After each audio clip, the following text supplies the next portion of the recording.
नमस्कार, सुलगता सवाल में आपका स्वागत है। मैं हूं आपके साथ सोनाली।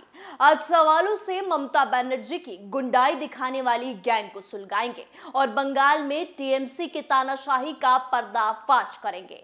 बंगाल में 13 सितंबर को पहले पुलिस ने उत्पात मचाया, भ्रष्टाचार के खिलाफ हुए बीजेपी के विरोध प्रदर्शन में आग लगाई और अब सरकार चलाने वाली पार्टी के नंबर 2 लीडर बीजेपी नेताओं को सीधा गोली मारने की खुलेआम धमकी दे रहे हैं। लोगों को डरा रहे हैं, धमका रहे हैं। क्या कुछ कह रहे हैं आप भी सुनिए। আর আমার সামনে যদি পুলিশের গাড়িতে আগুন জ্বলতো বা এইভাবে পুলিশের উপর আক্রমণ হতো, আমি এখানে শুট করতাম মাথার উপরে। ये ममता के चहेते भतीजे और टीएमसी महासचिव अभिषेक बनर्जी हैं, जो टीएमसी सरकार की गुंडागर्दी का सीधा सबूत मीडिया के सामने आकर लोगों को दे रहे हैं। अभिषेक बनर्जी ने दबंगई दिखाकर बंगाल की जनता में दहशत फैलाने की कोशिश की है, लेकिन बीजेपी ने भी ममता सरकार के खिलाफ मोर्चा खोल दिया है। मामला कोर्ट तक पहुंच गया है। ममता राज की कानून व्यवस्था कटघरे में आ खड़ी हुई है, जिससे सवाल सुलग रहे हैं कि क्या बंगाल में खत्म हुआ कानून का राज? अभिषेक बनर्जी ने क्यों दी गोली मारने की धमकी? क्या टीएमसी नेता की धमकी पर एक्शन लेगा कोर्ट? क्या बीजेपी खोलेगी ममता सरकार के सारे राज? इन सवालों ने ममता बनर्जी की टेंशन दोगुनी कर दी है, क्योंकि अब ममता और उनके गुर्गों पर कोर्ट का हंटर चलने वाला है और हिंसा की एक एक करतूत का चिट्ठा कोर्ट में पेश होने वाला है। कोर्ट ने 19 सितंबर तक इस बवाल की रिपोर्ट पेश करने को कहा है। आगे कुछ बताए पहले ये जान लीजिए कि आखिर क्यों बंगाल में बवाल हुआ। ममता की पुलिस और टीएमसी कार्यकर्ताओं ने गुंडाई इसलिए दिखाई क्योंकि बीजेपी ने टीएमसी के भ्रष्टाचारियों के खिलाफ न बनना अभियान चलाया, भ्रष्टाचार के खिलाफ आवाज उठाई और यह आवाज ममता बनर्जी को पसंद नहीं आई। क्यों? क्योंकि ममता बनर्जी के काले चिट्ठे बेनकाब हो रहे थे। बस इसी बात पर ममता ने पुलिस को छूट दी। पुलिस ने बेवजह शांति से प्रदर्शन कर रहे बीजेपी कार्यकर्ताओं नेताओं को रोक दिया। बीजेपी के इस आंदोलन में पुलिस ने महिलाओं के साथ बर्बरता की, उन पर लाठियां बाजी, बुजुर्गों को बेरहमी से पीटा, बीजेपी कार्यकर्ताओं को खदेड़ खदेड़ कर मारा गया, पथराव हुआ, आगजनी हुई। बेवजह बीजेपी के साथ ऐसा बर्ताव किया गया जो सोचने को मजबूर कर दे। इतना सब होने के बाद भी ममता और उनके दबंग नेताओं को गुंडाई थमी नहीं और मीडिया का जमावड़ा लेकर अभिषेक बनर्जी बीजेपी वालों को गोली मारने की धमकी देने लगे। एक बार फिर सुनिए। আর আমার সামনে যদি পুলিশের গাড়িতে আগুন জ্বলতো বা এইভাবে পুলিশের উপর আক্রমণ হতো, আমি এখানে শুট করতাম মাথার উপরে। टीएमसी का चाल चरित्र चेहरा दुनिया के सामने आ गया है, जिससे साबित हो रहा है कि बंगाल में विरोध प्रदर्शन की कोई जगह नहीं रह गई। अगर कोई विरोध करेगा तो उसे सीधे सर पर गोली मार दी जाएगी, जबकि कानून के दायरे में रहने वाले पुलिस अधिकारियों को भी मुठभेड़ के दौरान पैर में गोली मारने का आदेश दिया जाता है। लेकिन ममता सरकार की तरफ से सीधा सर पर गोली मारना यानी जान से मारने की धमकियां दी जा रही हैं।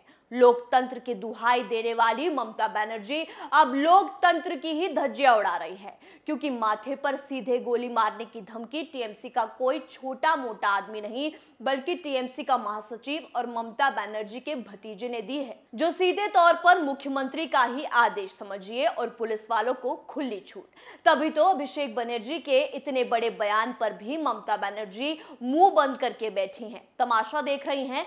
यानी कि कम्युनिस्ट और टीएमसी में अब कोई अंतर नहीं रह गया है।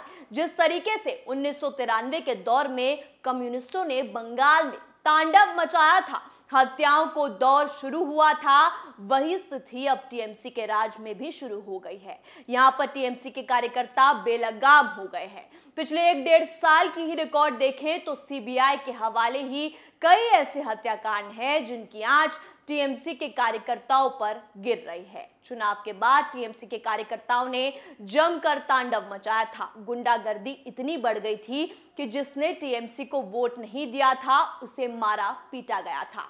कई जगहों पर आगजनी की खबरें सामने आई थी, हिंसा फैलना शुरू हुआ था, महिलाओं के साथ अत्याचार हुआ, हिंदुओं ने बंगाल से पलायन तक शुरू कर दिया था। चुनाव के बाद हुई हिंसा की भी सीबीआई जांच हो रही है। वहीं टीएमसी के कार्यकर्ताओं ने एक घर में लोगों को बंद कर आग भी लगा दी, यानी जिंदा लोगों को जला दिया गया था। हालात दिन पर दिन इतने बदतर हो रहे हैं कि अब तो पुलिस भी टीएमसी वालों की गुंडागर्दी का खुला सपोर्ट कर रही है, खुद भी बीजेपी वालों पर बरस रही है। आपने नबन्ना में बीजेपी के साथ हुई बर्बरता की तस्वीर तो देख ली, कैसे पुलिस वाले बीजेपी कार्यकर्ताओं पर कहर बनकर टूटे। लेकिन अब जिस तरीके से अभिषेक बनर्जी ने पुलिस को खुली छूट दी है, उससे तो अब दिखाई पड़ रहा है कि अब वहां ममता बनर्जी की सरकार के खिलाफ कोई आवाज उठाता है, प्रदर्शन करता है, तो उसे सीधे तौर पर गोली मार दी जाएगी। ममता सरकार में औरों में और आतंकियों में अब क्या फर्क रह गया है? जहां कानून नहीं माना जाएगा,